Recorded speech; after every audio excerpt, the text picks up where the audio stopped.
आप सभी यहां इतनी विशाल संख्या में आए हैं और इतनी भयंकर गर्मी के बीच और आज इस कार्यक्रम से देश के 18 राज्य और केंद्र शासित प्रदेशों से भी लाखों लोग ऑनलाइन आज यहां हमारे साथ जुड़े हैं। अनेक राज्यों के राज्यपाल, मुख्यमंत्री, लेफ्टिनेंट गवर्नर, अन्य जनप्रतिनिधि आज हमारे साथ हैं। मैं देश भर से जुड़े सभी महानुभावों का, जनता जनार्दन का अभिनंदन करता हूं। भाइयों और बहनों, मैं यहां पर करणी माता का आशीर्वाद लेकर आपके बीच आया हूं। करणी माता के आशीर्वाद से विकसित भारत बनाने का हमारा संकल्प और मजबूत हो रहा है। थोड़ी देर पहले विकास से जुड़ी 26,000 करोड़ रुपए की परियोजनाओं का यहां शिलान्यास और लोकार्पण हुआ है। मैं इन परियोजनाओं के लिए देशवासियों को, राजस्थान के मेरे भाई बहनों को बहुत बहुत बधाई देता हूं। साथियों, विकसित भारत बनाने के लिए आज देश में आधुनिक इंफ्रास्ट्रक्चर बनाने का बहुत बड़ा महायज्ञ चल रहा है। हमारे देश की सड़कें आधुनिक हो, हमारे देश के एयरपोर्ट आधुनिक हो, हमारे यहां रेल और रेलवे स्टेशन आधुनिक हो, इसके लिए पिछले 11 साल में अभूतपूर्व गति से काम किया गया है। आप कल्पना कर सकते हैं, इंफ्रास्ट्रक्चर के इन कामों पर देश पहले जितना पैसा खर्च करता था, आज उससे 6 गुना ज्यादा पैसा खर्च कर रहा है। 6 गुना ज्यादा। आज भारत में हो रहे इन विकास कार्यों को देखकर दुनिया भी हैरान है। आप उत्तर में जाएंगे तो चिनाब ब्रिज जैसा निर्माण देखकर लोग हैरान हैं। पूर्व की तरफ जाएंगे तो अरुणाचल की सेला टनल, असम का बोगीबिल ब्रिज आपका स्वागत करते हैं। पश्चिम भारत में आएंगे तो मुंबई में समंदर पर बना अटल सेतु नजर आएगा। सुदूर दक्षिण में देखेंगे तो पंबन ब्रिज मिलेगा, जो अपनी तरह का देश का पहला ब्रिज है। साथियों, आज भारत अपनी ट्रेनों के नेटवर्क को भी आधुनिक कर रहा है। ये वंदे भारत ट्रेनें, अमृत भारत ट्रेनें, नमो भारत ट्रेनें, ये देश की नई गति और नई प्रगति को दर्शाती है। अभी देश में करीब 70 रूट पर वंदे भारत ट्रेनें चल रही है। इससे दूर सुदूर के इलाकों में भी आधुनिक रेल पहुंची है। बीते 11 साल में सैकड़ों रोड ओवरब्रिज और रोड अंडरब्रिज का निर्माण किया गया है। 34,000 किलोमीटर से ज्यादा के नए रेल ट्रैक बिछाए गए हैं। अब ब्रॉडगेज लाइनों पर मानव रहित क्रॉसिंग वो बात इतिहास बन चुकी है, खत्म हो चुकी है। हम मालगाड़ियों के लिए अलग से स्पेशल पटरियां, डेडिकेटेड फ्रेट कॉरिडोर का काम भी तेजी से पूरा कर रहे हैं।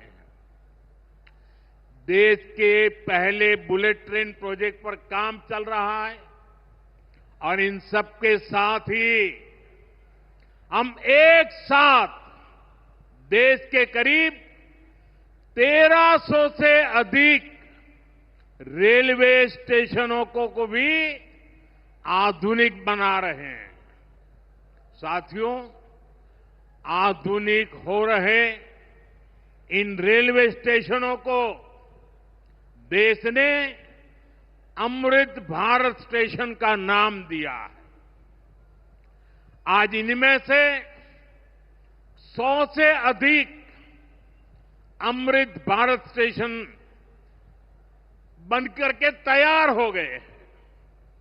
सोशल मीडिया पर भी लोग देख रहे हैं कि इन रेलवे स्टेशनों का पहले क्या हाल था और अब कैसे इनकी तस्वीर बदल गई है। साथियों, विकास भी, विरासत भी, इस मंत्र का इन अमृत भारत रेलवे स्टेशनों पर उसका नजारा साफ साफ दिखाई देता है। ये स्थानीय कला और संस्कृति के भी नए प्रतीक है। जैसे राजस्थान के मांडलगढ़ रेलवे स्टेशन पर महान राजस्थानी कला संस्कृति के दर्शन होंगी। बिहार के थावे स्टेशन पर मां थावे वाली के पावन मंदिर और मधुबनी चित्रकला को दर्शाया गया है। मध्य प्रदेश के ओरछा रेलवे स्टेशन पर आपको भगवान राम की आभा का एहसास होगा। श्रीरंगम स्टेशन का डिजाइन भगवान श्री रंगनाथ स्वामी जी के मंदिर से प्रेरित है। गुजरात का डाकोर स्टेशन रणछोड़राय जी से प्रेरित है। तिरुवन्नामलई स्टेशन द्राविड़ वास्तुकला के अनुसार डिजाइन किया गया है। बेगमपट स्टेशन पर आपको काकतीय साम्राज्य के समय का आर्किटेक्चर देखने को मिलेगा। यानी हर अमृत स्टेशन पर आपको भारत की हजारों साल पुरानी विरासत के दर्शन भी होंगे। ये स्टेशन हर राज्य में टूरिज्म को भी बढ़ावा देने के माध्यम बनेंगे, नौजवानों को रोजगार के नए मौके देंगे और मैं उन शहर के नागरिकों को, रेलवे में यात्रा करने वाले पैसेंजर से प्रार्थना करूंगा, ये सारी संपत्ति के मालिक आप हैं। कभी भी वहां गंदगी न हो, इस संपत्ति का नुकसान न हो, क्योंकि आप उसके मालिक हैं। साथियों, इंफ्रास्ट्रक्चर बनाने के लिए जो पैसा सरकार खर्च करती है, वो रोजगार भी बनाता है, व्यापार कारोबार भी बढ़ाता है। जो हजारों करोड़ रुपए सरकार लगा रही है, ये पैसा मजदूर की जेब में जा रहा है, ये दुकानदार को मिल रहा है, दुकान और फैक्ट्री में काम करने वाले लोगों को मिल रहा है। रेत, बजरी, सीमेंट, ये सारी चीजें ढोने वाले ट्रक, टेम्पो चलाने वालों को भी इससे फायदा होता है। और जब ये इंफ्रास्ट्रक्चर बनकर तैयार हो जाता है तो फिर अनेक गुना और फायदे होते हैं। किसान की उपज कम कीमत में बाजार तक पहुंचती है, वेस्टेज कम होती है, जहां सड़कें अच्छी होती हैं, नई ट्रेनें पहुंचती हैं, वहां नए उद्योग लगते हैं, पर्यटन को बहुत बढ़ावा मिलता है। यानी इंफ्रास्ट्रक्चर पर लगने वाले पैसे से हर परिवार का, खास तौर पर हमारे नौजवानों का सबसे अधिक फायदा होता है। साथियों, इंफ्रास्ट्रक्चर पर जो काम हो रहा है उसका हमारे राजस्थान को भी बड़ा लाभ मिल रहा है। आज राजस्थान के गांव-गांव में अच्छी सड़कें बन रही हैं, बॉर्डर के इलाकों में भी शानदार सड़कें बन रही हैं। इसके लिए बीते 11 साल में अकेले राजस्थान में करीब 70,000 करोड़ रुपए खर्च किए गए हैं। राजस्थान में रेलवे के विकास के लिए भी केंद्र सरकार इस साल करीब 10,000 करोड़ रुपए खर्च करने जा रही है। ये 2014 से पहले की तुलना में 15 गुना अधिक है। अभी थोड़ी देर पहले ही यहां से मुंबई के लिए एक नई ट्रेन को हरी झंडी दिखाई गई है। आज ही कई इलाकों में स्वास्थ्य, जल और बिजली से जुड़ी योजनाओं का शिलान्यास और लोकार्पण हुआ है। इन सारे प्रयासों का लक्ष्य है हमारे राजस्थान के शहर हो या गांव तेजी से उन्नति की ओर बढ़ सके। राजस्थान के युवाओं को उनके शहर में ही अच्छे अवसर मिल सके। साथियों, राजस्थान के औद्योगिक विकास के लिए भी डबल इंजन सरकार तेजी से काम कर रही है। अलग अलग सेक्टर्स के लिए यहां भजनलाल जी की सरकार ने नई औद्योगिक नीतियां जारी की है। बीकानेर को भी इन नई नीतियों का लाभ मिलेगा। और आप तो जानते हैं, जब बीकानेर की बात आती है तो बीकानेरी भुजिया का स्वाद,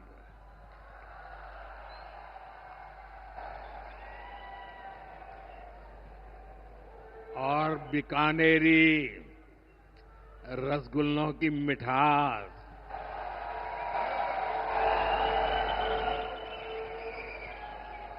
विश्व भर में अपनी पहचान बनाएगी भी और बढ़ाएगी भी। राजस्थान की रिफाइनरी का काम भी अंतिम चरण में है। इससे राजस्थान पेट्रोलियम आधारित उद्योगों का प्रमुख हब बनेगा। अमृतसर से जामनगर तक जो 6 लेन का इकोनॉमिक कॉरिडोर बन रहा है, वो राजस्थान में श्रीगंगानगर, हनुमानगढ़, बीकानेर, जोधपुर, बाड़मेर और जालोर से गुजर रहा है। दिल्ली मुंबई एक्सप्रेसवे का काम भी राजस्थान में लगभग पूरा हो गया है। कनेक्टिविटी का यह अभियान राजस्थान में औद्योगिक विकास को नई ऊंचाई पर ले जाएगा। साथियों, राजस्थान में पीएम सूर्यघर मुफ्त बिजली योजना भी तेजी से आगे बढ़ रही है। इस योजना से राजस्थान के 40,000 से ज्यादा लोग जुड़ चुके हैं।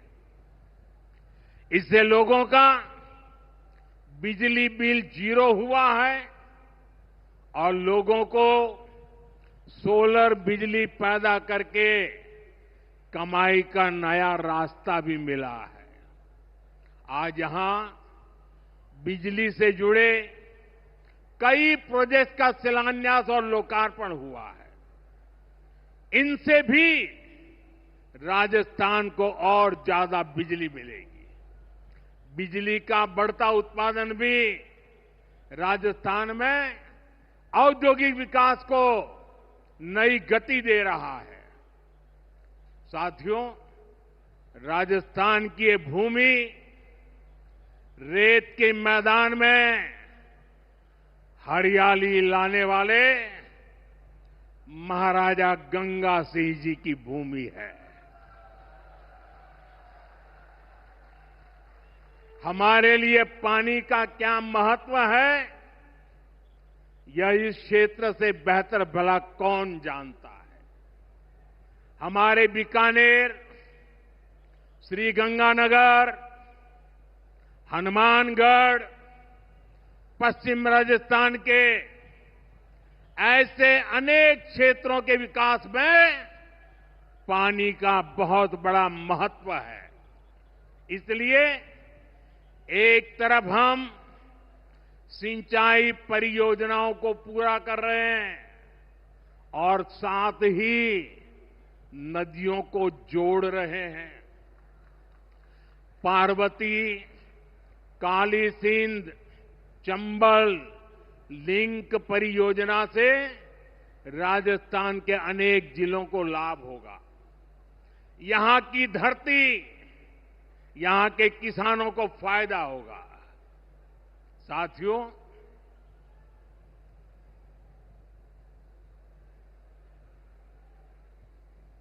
राजस्थान की ये वीर धरा हमें सिखाती है कि देश और देशवासियों से बड़ा और कुछ नहीं। 22 अप्रैल को आतंकवादियों ने धर्म पूछकर हमारी बहनों की मांग का सिंदूर उजाड़ दिया था।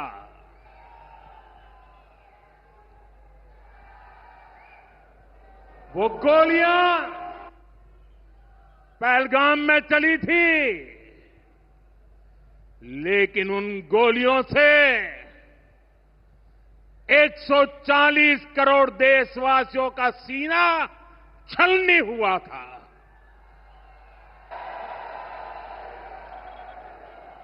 इसके बाद हर देशवासी ने एकजुट होकर संकल्प लिया था कि आतंकवादियों को मिट्टी में मिला देंगे, उन्हें कल्पना से भी बड़ी सजा देंगे। आज आपके आशीर्वाद से, देश की सेना के शौर्य से हम सब उस प्रण पर खरे उतरे हैं। हमारी सरकार ने तीनों सेनाओं को खुली छूट दे दी थी।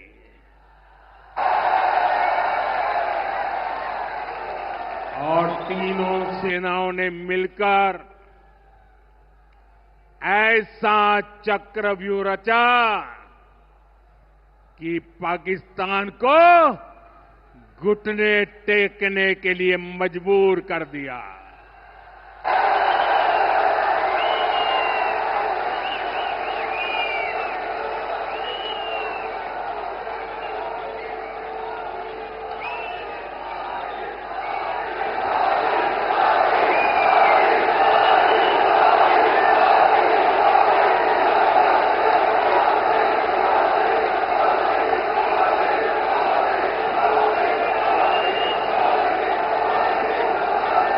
साथियों,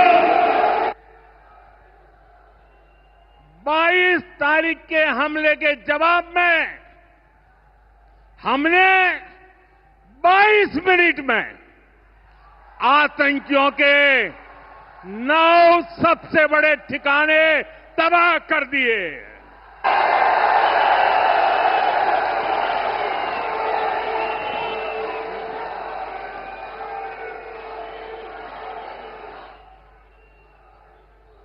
दुनिया ने और देश के दुश्मनों ने भी देख लिया कि जब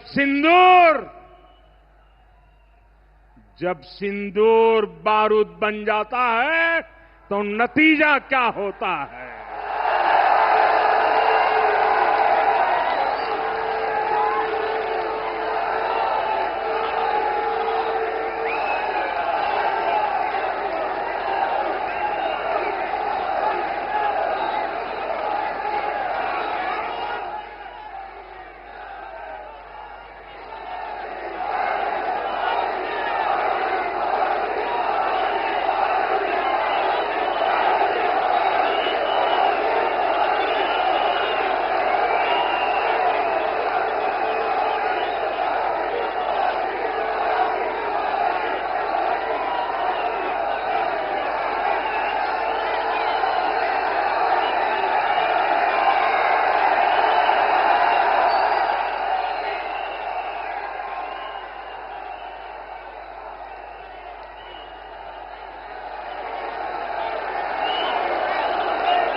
वैसे साथियों,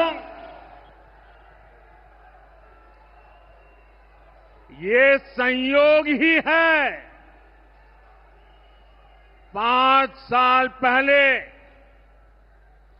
जब बालाकोट में देश ने एयर स्ट्राइक की थी, उसके बाद मेरी पहली जनसभा राजस्थान में ही सीमा पर हुई थी।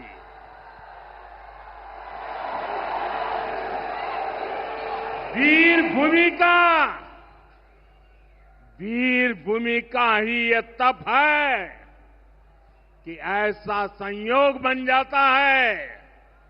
अब इस बार जब ऑपरेशन सिंदूर हुआ तो उसके बाद मेरी पहली जनसभा फिर यहां वीर भूमि राजस्थान की सीमा पर बीकानेर में आप सभी के बीच हो रही है।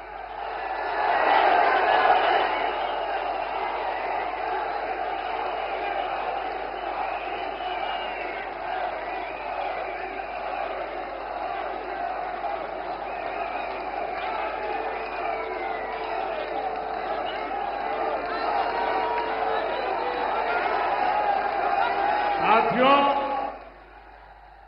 चूरू में मैंने कहा था, एयर स्ट्राइक के बाद मैं आया था, तब मैंने कहा था, सौगंध मुझे इस मिट्टी की,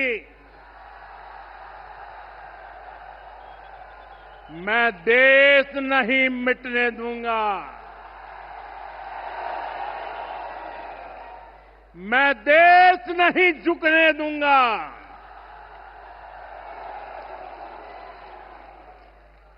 आज मैं राजस्थान की धरती से देशवासियों से बड़ी नम्रता के साथ कहना चाहता हूं, मैं देश के कोने कोने में जो तिरंगा यात्राओं का हुजूम चल रहा है,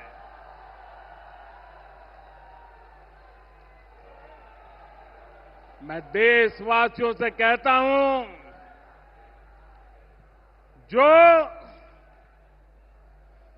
जो सिंदूर मिटाने निकले थे, जो सिंदूर मिटाने निकले थे, उन्हें मिट्टी में मिलाया है।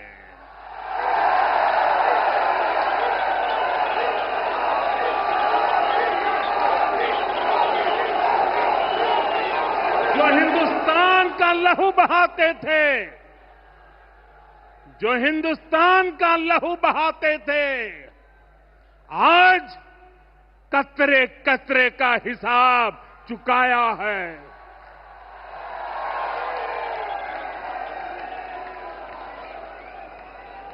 जो सोचते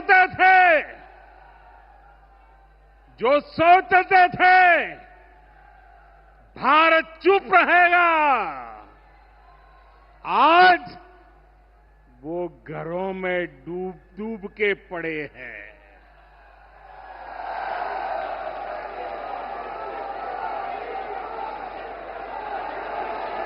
जो अपने हथियारों पर घमंड करते थे, जो अपने हथियारों पर घमंड करते थे, आज वो मलबे के ढेर में दबे हुए हैं।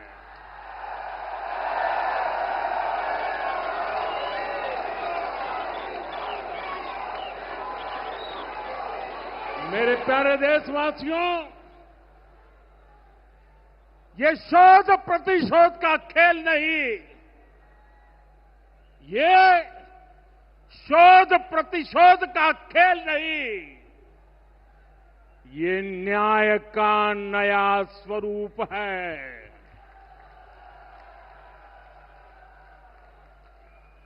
ये न्याय का नया स्वरूप है। ये ऑपरेशन सिंदूर है।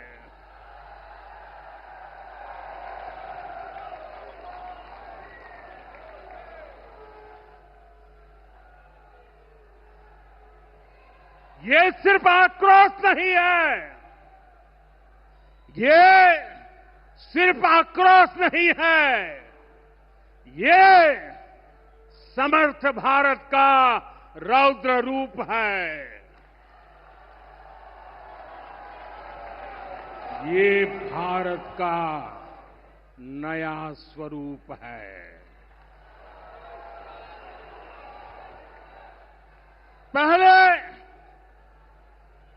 पहले घर में घुसकर किया था वार, पहले घर में घुसकर किया था वार, अब सीधा सीने पर किया प्रहार है।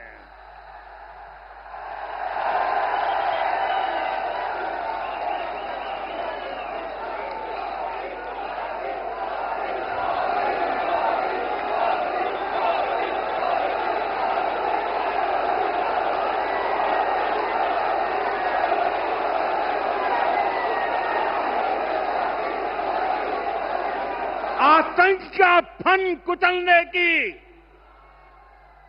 आतंक का फन कुचलने की यही नीति है, यही रीति है, यही भारत है, नया भारत है। ये भारत माता की, भारत माता की, भारत माता की। साथियों, ऑपरेशन सिंदूर ने आतंकवाद से निपटने के 3 सूत्र तय कर दिए हैं। पहला, भारत पर आतंकी हमला हुआ तो करारा जवाब मिलेगा। समय हमारी सेनाएं तय करेगी, तरीका भी हमारी सेनाएं तय करेगी और शर्तें भी हमारी होगी। दूसरा, एटम बम की गीदड़ बप्तियों से भारत डरने वाला नहीं है। और तीसरा, हम आतंक के आकाओं और आतंकी सरपरस्त सरकार को अलग अलग नहीं देखेंगे, उन्हें अलग अलग नहीं देखेंगे, उन्हें एक ही मानेंगे। पाकिस्तान का ये स्टेट और नॉन स्टेट एक्टर वाला खेल अब नहीं चलेगा। आपने देखा होगा पूरी दुनिया में पाकिस्तान की पोल खोलने के लिए हमारे देश के 7 अलग अलग प्रतिनिधिमंडल पूरे विश्व भर में पहुंच रहे हैं।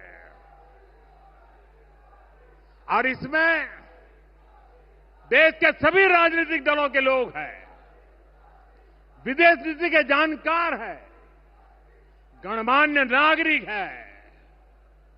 अब पाकिस्तान का असली चेहरा पूरी दुनिया को दिखाया जाएगा। साथियों, पाकिस्तान भारत से कभी सीधी लड़ाई जीत ही नहीं सकता। जब भी सीधी लड़ाई होती है तो बार बार पाकिस्तान को मुंह की खानी पड़ती है। इसलिए पाकिस्तान ने आतंकवाद को भारत के खिलाफ लड़ाई का हथियार बनाया है।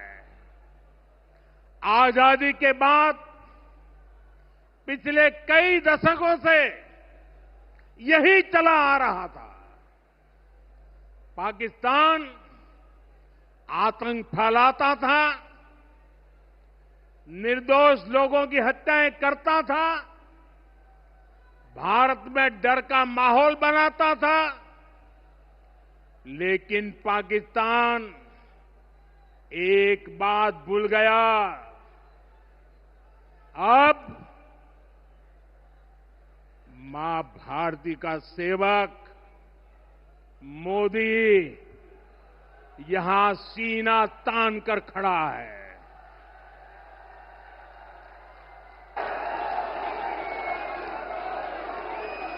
मोदी का दिमाग ठंडा है, ठंडा रहता है, लेकिन मोदी का लहू गर्म होता है।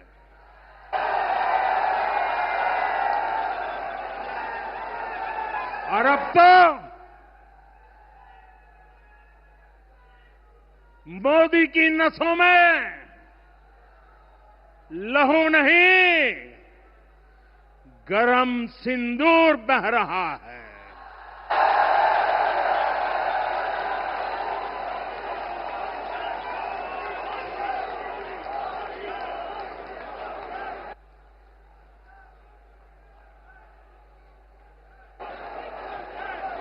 अब भारत ने दो टूक साफ कर दिया है। हर आतंकी हमले की पाकिस्तान को भारी कीमत चुकानी पड़ेगी और ये कीमत पाकिस्तान की सेना चुकाएगी, पाकिस्तान की अर्थव्यवस्था चुकाएगी। साथियों, जब मैं दिल्ली से यहां आया तो बीकानेर के नाल एयरपोर्ट पर उतरा। पाकिस्तान ने इस एयरबेस को भी निशाना बनाने की कोशिश की थी, लेकिन वो इस एयरबेस को रत्ती भर भी नुकसान नहीं पहुंचा पाया। और वहीं यहां से कुछ ही दूर सीमा पार पाकिस्तान का रहीम यार खान एयरबेस है। पता नहीं आगे कब खुलेगा। आईसीयू में पड़ा है। भारत की सेना के अचूक प्रहार ने इस एयरबेस को तहस नहस कर दिया है। साथियों, पाकिस्तान के साथ न ट्रेड होगा न टॉक। अगर बात होगी तो सिर्फ पाकिस्तान के कब्जे वाले कश्मीर की, पीओके की। और अगर पाकिस्तान ने आतंकियों को एक्सपोर्ट करना जारी रखा तो उसको पाई पाई के लिए मोहताज होना होगा। पाकिस्तान को भारत के हक का पानी नहीं मिलेगा। भारतीयों के खून से खेलना पाकिस्तान को महंगा पड़ेगा। ये भारत का संकल्प है और दुनिया की कोई ताकत हमें इस संकल्प से टिका नहीं सकती है।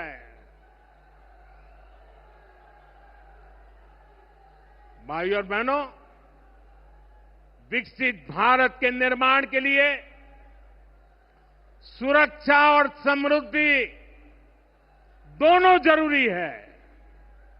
ये तभी संभव है जब भारत का कोना कोना मजबूत होगा। आज का ये कार्यक्रम भारत के संतुलित विकास का, भारत के तेज विकास का उत्तम उदाहरण है। मैं एक बार फिर इस वीर धरा से सभी देशवासियों को बधाई देता हूं। मेरे साथ बोलिए, दोनों मुट्ठी बंद करके पूरी ताकत से बोलिए, भारत माता की, भारत माता की, भारत माता की। वंदे वंदे वंदे वंदे वंदे वंदे वंदे वंदे